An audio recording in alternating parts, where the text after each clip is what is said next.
I had name recognition, for one. People were starved to come out somewhere. And once they started coming out, they could see how it was perfect. That was Tony Carracci, owner of Black Star Pirate BBQ in Point San Pablo Harbor. I'm Jeff, and this is Storied San Francisco. In this podcast, Tony picks up where he left off in part 1. It wasn't enough for him to own a popular dance club. From the Cat Club, he moved on to Hunters Point, where he opened the Pound SF and a former restaurant site.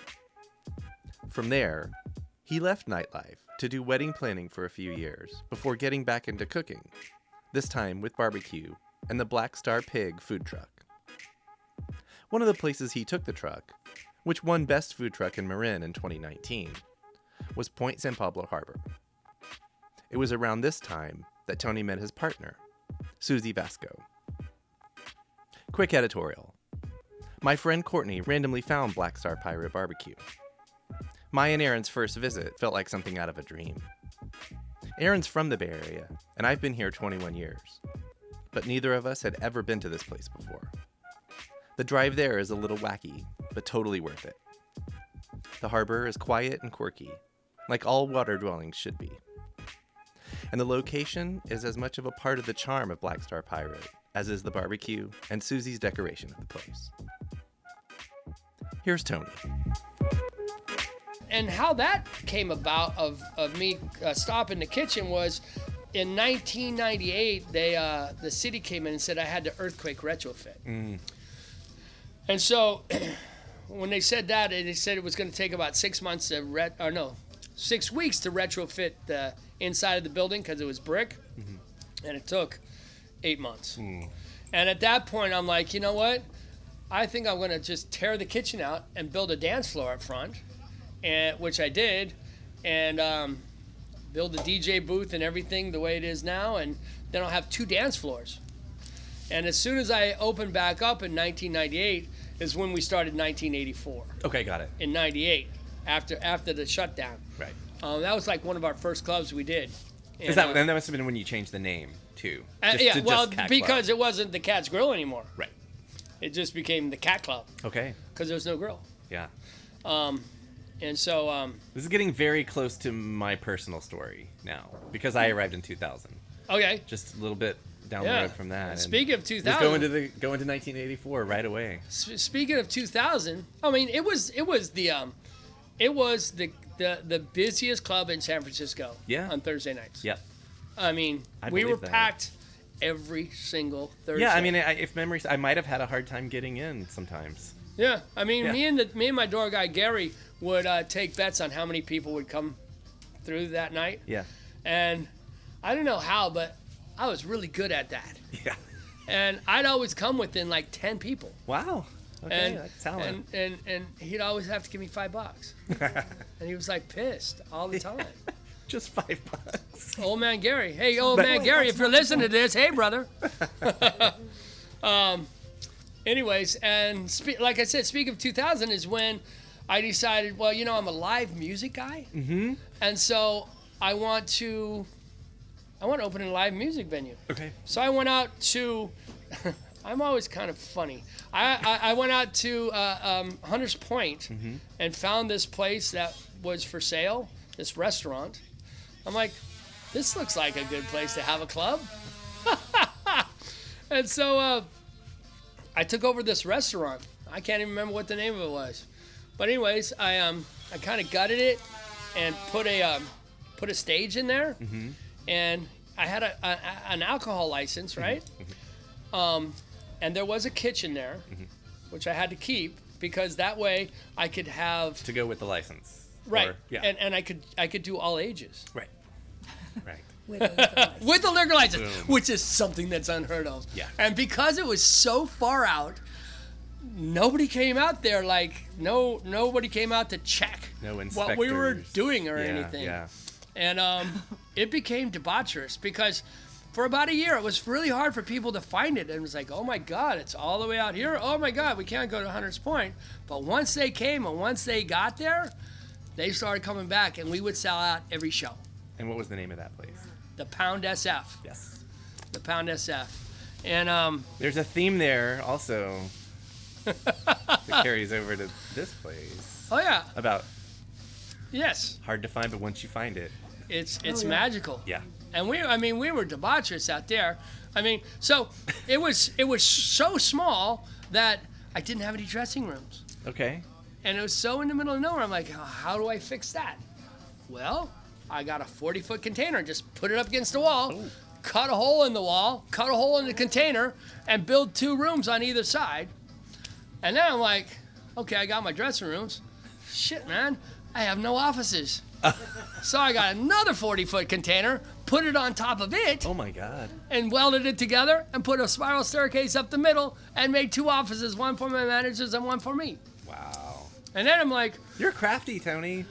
it's okay. I don't know about that, but I just like, it's like I'm really good with space. Yeah, and you make shit happen. Yeah. Okay. Yeah, pretty much. Yeah. Then I wanted a place to like watch the bands. And so there was this little space that was right by where the bands, like right on the side of the stage. So I built this little room with a one-way window. mirror. Yeah, or one way. Okay. And I etched on it Pound SF so people would look up and go, oh, that's cool. Yeah. Neat. Little did they know that I was up there with, 5 of my friends watching the band, having the best view. I could see the bar, I could watch my bar, and I could watch the crowd. You could probably do a whole episode about the shit you saw. Oh my goodness. But we won't.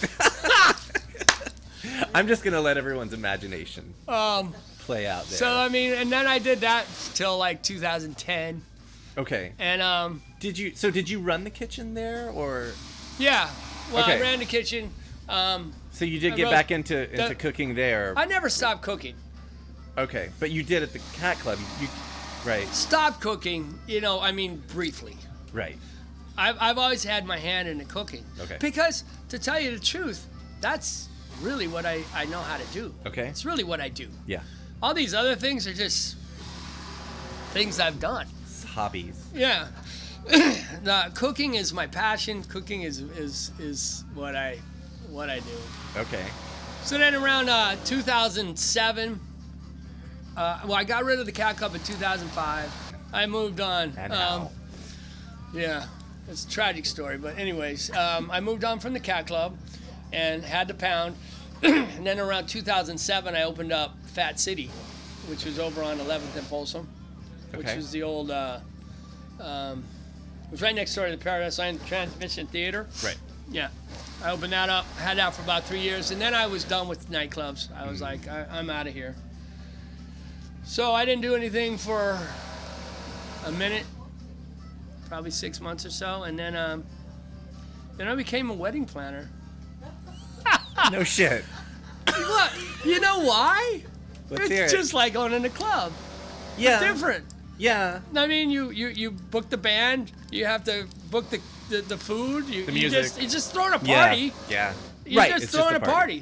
Mm-hmm. Except there's a bride Bride. involved. I was gonna say it if you didn't. And what's funny is I had my partner was Frida, and she's awesome. Sacred Weddings, man. I love Frida. She's just magical. What was it called? Sacred Weddings. Secret or sacred? Sacred, yeah. Sacred And Weddings. that was Frida's, company and stuff. Okay. And I did all the production for her. Okay. So, that's how that happened, right? And How long And did it you wa- stick with that? like 3 or 4 years. Okay. And it was funny because like we'd go into a wedding and stuff, and the bride might be being really problematic, Yeah. and Free would go, Tony, can you go deal with her, please? And I was the one that would always deal with the bride. You're the bride whisperer. Yeah. Yeah. Okay. Like, or the bride's mom, or whoever it is. It's like, Problem. I'll be like, oh, come on now, Yeah. sort of thing. How do we get from there to Black Star Pig? Okay, so then I moved to Marin in 1995. Okay. I moved to Marin, and so I did that, and then and so I was living over there, and I was living in Lagunitas, and I drive by this place, this video store every day on Sir Francis Drake, and I would always go, man, that would be a perfect spot for a barbecue joint. And then it came up for sale, for lease actually, and so I inquired it within, and so I took over the lease there, but there was no kitchen, and not a problem. Well, it wouldn't have been a problem. I mean, actually, I built a kitchen, Right. and was doing things out of there, on the side, until I got kind of busted. And then they said, well, listen, you can do this, but you got to get permits and stuff. Right. And Can we back up just real quickly? Yeah. Where did the barbecue idea? Where did that come from? Oh, that was just my something I like to do, like something I've always done. I mean, the main thing was the sauces. I always make my own sauces. Okay. All like my own mayonnaise and mustard and whatever kind of sauce, And so I was making barbecue sauces, and I'm like, oh, yeah, meat, barbecue, yumminess. Make something to put the sauce on. Yeah, and yeah. it was kind of a combination of all the things I've done in my past, kind of led to barbecue. Okay. Influences and experiences all. Yeah. Yeah, it just made sense. It just clicked. To me. Yeah. And so I got this spot, and while we were waiting for all the permits and stuff, this food truck fell into my lap. Okay. Out of nowhere. I'm like, well, here's a good way to start my brand, get it out there, get it going, right? And get some name recognition. And so I was listening to David Bowie's Black Star album. The last one he did. The very last one, and it was just so amazing because he was dying, and it was like, an album he wrote while it was happening, and Right. it was a self-reflection and this and that, and I was just obsessed with this album. And I'm thinking of names for my barbecue joint, and I'm like, pig, pig, pig, pig, pig. And then I just one day looked at the Black Star, I'm like, the Black Star Pig. Perfect. The Black Star Pig Co. Perfect. And then it's like, and it was, and I want to do a bakery and a smokehouse. And so I'm like, oh, the Black Star Pig, the Black Star Bakehouse and Smokery. There it is. Because There's it the was accent like, too. how you come about that is the Bakehouse and Smokery instead of bakery and smokehouse. Right. Bakehouse and Smokery. Right. And so it all became a thing, and my friend Darren made me a cool logo, and my daughter did all my graphics and stuff, and I took this trailer, this food truck trailer thing, and started taking it out to farmers markets and festivals, and I did that for like 3 years. 3 years. Yeah. When did Suzie come along? Do we need to And talk about that? And then came Suzie. And Suzie came into my life, I guess about a year ago or so, and we met and we kind of hit it off, and Suzie was like an artist, like magical person who does stuff, and I was coming out here. They used to have gigs over at this little club, and so I'd bring my food truck out here, and that's how I became familiar with this place. Okay, and Nobilis was still open. And, Okay. And so I always thought this would be a cool place too, right? And then Had you been out here before? Not Growing up in before the that, city? Yeah. no, Heard of it? no.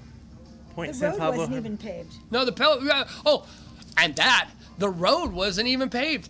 Coming up here with a barbecue trailer on the back of my truck and it was just like dirt and potholes, and you'd have to go like 3 miles an hour, just, and then coming all the way down in here. Yeah. And then when you're done, you go, oh shit, I got to go back up. Right. And then you have to go back up, and it was like, oh man. But then finally they paved the road, and that made all the difference. But that's how I became familiar with this place. Was bringing the Black Star Pig truck over here. Yeah. Okay. And so then COVID hit. Okay. And everything got shut down. The food truck got shut down. Everything got shut down. This got shut down. The best food truck in Williams County. And I just won best food truck of 2020. Marin It just and stuff. into thin air because of COVID. It was just nothing. Yeah. It was really. And It doesn't discriminate. no. That's for sure. It does not. Like, oh, you're doing well? There you go. Boom. And then they decided that they were gonna start letting things get open, slowly. Over the summer, and stuff. kind of, right? Late spring, early summer. Yeah. That was happening. Okay. And my friend Daryl, who's a harbor master here, called me and said, hey man, they're not doing anything with the restaurant. You should come down and make a pitch. And I was like, wow, that's a great idea. Mm-hmm. And so I came down here and I met with Rob and Yayala, who are who own the place, right? And they weren't sure what they wanted to do. And then they said, well, tell us what you want to do. And I just said, hey, I want to do exactly what I was doing out of my truck, but I want to do it here, times 10. Yeah, we met through friends. Well, my best friend, Miss Christine. Miss Christine. Christine used to come to the Cat Club. Okay. Oh, yes, big time. And she knew who he was, and we met through her, and then it was pretty funny. We talked on the phone for a long time because I lived up in Grass Valley, Nevada City. Oh, yeah. And so we finally were going to go on a date, and he got there, and I had him meet me in the cemetery in the pouring down rain. I'm not quite sure why. Well, because there actually is a reason why. He had 3 dogs. It was raining. I figured the dogs probably wanted to get out of the car and run around a little bit, right? So we met in the cemetery. And he's like, so he gets out of the car, and at this point, and I let the dogs out, and then we're kind of standing there. he had on leather pants. Okay, so we meet in the cemetery, and I always dress really wild, but he had on leather pants, and I'm like, he gets out of the car, and I was so excited to meet him, and I'm just like, is this guy for real? He was so crazy dressed, and he was so excited, and he was just so much energy, and we're in the cemetery in the pouring down rain, and I'm like, it was super funny. And then we went grocery shopping. It was really romantic. It's a great first date. Yeah. Starts in the cemetery, ends in the grocery. Why are we here? I'm like, what are we doing here? It's raining, and we're sitting in this, and we're standing in this. And Yeah. I'm like, where do you live? And she goes, like 3 houses down that way. I'm like, what the hell? Why are we here? Yeah. So then, yeah. And I didn't realize that she didn't care for dogs much. Oh. Well, I just wanted them to get their exercise and go to the bathroom. I was just like, I really thought about it. Yeah. And then, but he also didn't really know that I had 5 teenagers. Oh, you have dogs of your own. I only have 1 child, but all of her friends lived there, and he was got there, and he's just like, and they're all hoodlums and skateboarders, and he's like, what the hell? So we were in this like 2-bedroom apartment right in Grass Valley with 3 dogs, 2 adults, and 5 teenagers. We haven't ever separated since then. Yeah.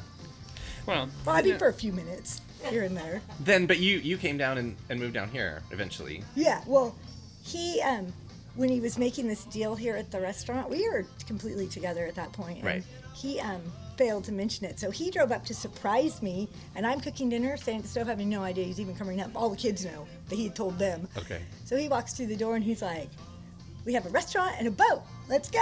And I was like, really? Why wouldn't you mention that? I tend to make deals kind of fast. And he doesn't. So. Yeah, but I was like, okay. So, yeah. When did you decide or know that like you were going to be in charge of what we see? We never talked about it. It just all happened. Just happened. Right. It all just happened. We never really, I don't know, we just do, he always says he does what he does and I do what I do, and we just do it. Yeah. It's good because it separates things, and it's like I don't question anything like outside here. You know, Right. I'm very busy you know, I'm pretty intense in the kitchen, Mm-hmm. and I do my thing and stuff. And But you dig what she brings, right? oh well, I saw, her the way her house and stuff was decorated and stuff. I'm like, hey, you want to That's come her. decorate a restaurant? you know, like, you know. And I'm gonna put you You on the never spot. said that. Do you like his food? I'm put you on the spot. Oh my God, we match. I mean, like everything. Yeah. Like we had no. It's amazing. His food it looks like the decorations. I mean, and that was never even discussed. okay. You could- Oh, okay, so when we got here, there was nothing. Nothing. Nothing. There was a couple of picnic tables and nothing there. Right. Nothing on the stage. Mm-hmm. Nothing. It wasn't even a stage. It wasn't nothing. This little boat here was a dilapidated, like, ugly thing, and you know. First thing I said was, "Whoa, look at the stage." And so, since then, we've made it a stage. I mean, it was nothing like this, Yeah. but it's been super And fun. yeah, And it's all repurposed. Danny Montana. Tony Montana. That's who was here that day. Yeah. Oh, That I came and ate. Danny Montana. We love Danny Montana. he's a great guy. What a cool dude. Yes. Yeah. And great music. And Bill Macbeth. Okay, so Sparkle Marsh. so Let's talk about this Okay. coming together of this. all right, so Oh, it's been Like- amazing. so It's I amazing. got this place, and well, yeah, and Susie's like, we came, and she's like, okay, you know, and so we started this thing, and one day I'm living in Point Reyes at this time, right? And this was like, I don't know, 4 or 5 months ago. I'm living out there, right? And I just got the place, right? I'm thinking about what I can do and how I can do it here, and I'm driving down in the middle of nowhere. Literally. I mean, seriously, in the middle of nowhere. And I see my friend Bill Macbeth in his cool-ass orange 1950 station wagon coolest off to car. the side of the road as I'm driving by, and I'm like, "Rrr, rrr." I come back around, and I'm like, yo, William. He's like, what's going on, Tony? And I'm like, dude, I just got this new spot, and I need some people to play. And Bill just happened to be on the side of the road, just hanging out, playing guitar. Like, And he's amazing. in the middle of nowhere, and he's like, really, Tony? I'm like, yeah. He goes, I have to come check it out, man. I'm like, cool, brother. He goes, when's your opening day? And I told him, and he's like, all right, I have some people there. And like, cool, man. So cool because you needed music. Musicians need places. Oh. And it's so Right? perfect because of all the social distancing. Mm-hmm. They can be up on the stage, and they're so far away from the crowd Mm-hmm. that it just works. And this whole thing, okay, so I have 16 seats inside. Okay. Counter seats. And the inside's really cool. But it doesn't matter if this thing's going on or if it's just normal, whatever. Nobody wants to sit inside. Not Nobody here. wants to sit inside. Everybody wants to sit outside. Right. So it didn't impact me at all Right. that I can't use the inside of my restaurant. You know, I mean, and all the stables are socially distanced. You know, we're completely outdoors. It's like everybody was like, "Are you serious? You're gonna open a restaurant right now in the middle of all this madness?" People wanted that kind of thing. And Just I mean, as soon loving as I opened, it got popular. Yeah. Like, and and other people were like, "How are you gonna get people out there?" I'm like, "I don't know. Just put the word out." He just told his dad Okay, so my dad used to come out here in the 40s, because of work and stuff. It was and he's like, "Well, yeah, I know that place." He goes, "There's some railroad track go right through there, and it goes out to Pinole, and What the hell are you What the thinking? hell are you doing? You can't open a place there. Nobody's gonna come. Yeah, how they gonna know about it? You know." He's a Still grumpy blown old away that guy. it's even happening. But and he's still like, I would call him up and go, "Hey, Dad, I sold out today." And he's like, "How the hell did you get anybody there?" I'm like, "I don't know, Dad. They're just coming. They're just coming." I love it. I think that I had name recognition for one. People were starved to come out somewhere, and once they started coming out, they could see how it was perfect for our times and stuff. And They go get their friends and come back the next day over and over. It was we have people that come amazing. every week. We have people that, I mean, I can tell you stories about the coolness of this place, drawing families, and odd situations. And just that's I think awesome. we were the only non-family here the day we came. well, that's the other There thing. was like a party over here, little kid party, and We're really Oh, yeah. kid friendly, Yeah. and we're really dog Dog friendly, friendly, yeah. and I The mean, dog there's all friendly this is cool. art, and you can climb on all of it, and in it, and be part of it, Yeah. and there's a beach, and it's like being somewhere else. Do we want to let people know, and this might be a good way to wrap, maybe, what you're doing now? So Yeah. now we're shut down again. Like we're not right. Yeah, we are shut down, and Everything's to go. so we're continuing to stay open, but everything is to go, and you just come and you can get your food to go with to-go utensils, and you can get beer and wine to go, all that stuff, and once you get your food, you can take it out anywhere on this property and eat it. It's just Just not the tables. We have the table service. we've just stopped table service and Right. and things of that sort. So you're on your own, kind of. You come in, you order, you pay, you get your food, and then you're on your own. And what are the days of the week and hours that you're? Friday, Saturday, Sunday from 11 to anywhere between 6 and 7. Sell out. Or sell out, yeah. Okay. And can people order ahead, or do you want them to order here? Oh, you can order ahead. That's fine. You can, but it's so efficient, and I'm not just saying this. It's so efficient that if you just come out here, order, it's 5 to 7, 10 minutes max to get Yeah. your food. And if you order ahead, if you don't know, especially if you don't know where you're going, it can take you 25 minutes. I usually don't make their food until they get here. Yeah, So what I've done is I've streamlined my menu. Okay. Because of this second shutdown. So I have taken all my most popular dishes, my brisket, my pulled pork ribs, right? And those are my meats. And so you don't really get a choice on the menu now. you get what you get, don't throw a fit. You get what you get, don't throw a fit. But it's 3 meats and 3 sides. Okay. Or a vegetarian, which is 4 sides. Okay. And it's really efficient. It's real fast, and I'm pretty much doing it all on my own, and she's doing the front of the house all on her own. So, unfortunately, we've had to, Furlough everybody. furlough everybody Oh, no. for now. And this last weekend was the weather wasn't so great. So Yeah, the I guess weather. we're gonna see this weekend, what's happening. If it's sunny and stuff, I think it'll be great and fun. But Yeah. we're just gonna push through this thing. I was gonna say the plans. Yeah, Stick Keep it out. going. Bank just keep on it going. vaccine and people getting their shit together and getting over this. Yeah, and then I can practice all this new stuff I'm gonna put on my menu. Oh, yeah. You could always practice that on me, just for the record. We have some shrimp and grits and biscuits and gravy and some fried chicken. It is lunchtime. Right? Hey, you guys want to say anything else to close? Just, what? Come on out and don't be afraid. Wear your mask. For sure, wear your mask. But we're all going to get through this thing, and it's going to be a lot of fun. Yeah. Coming up here, having a lot of fun up here in the Black Star Pirate BBQ now. Yeah.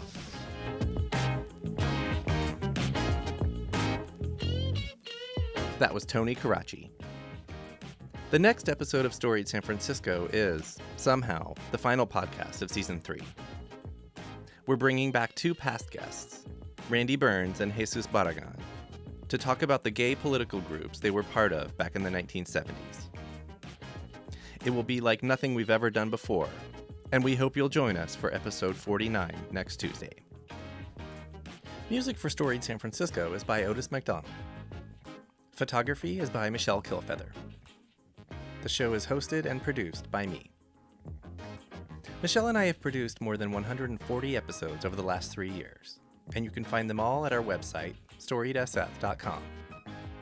While you're there, please check out our store, where in the month of December, we're donating proceeds of all sales to Supply Hope Info, a new nonprofit helping students with distance learning.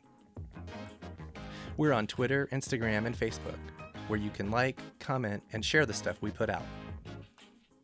find our shows just about everywhere you can listen to podcasts, including most recently BFF.FM's new podcast network.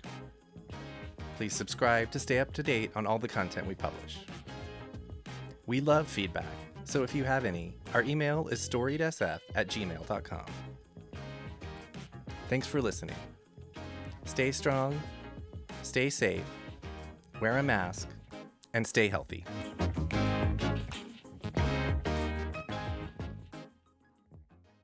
This podcast is a proud member of the BFF.FM podcast network. Learn more at podcast.bff.fm. BFF.FM, best frequencies forever.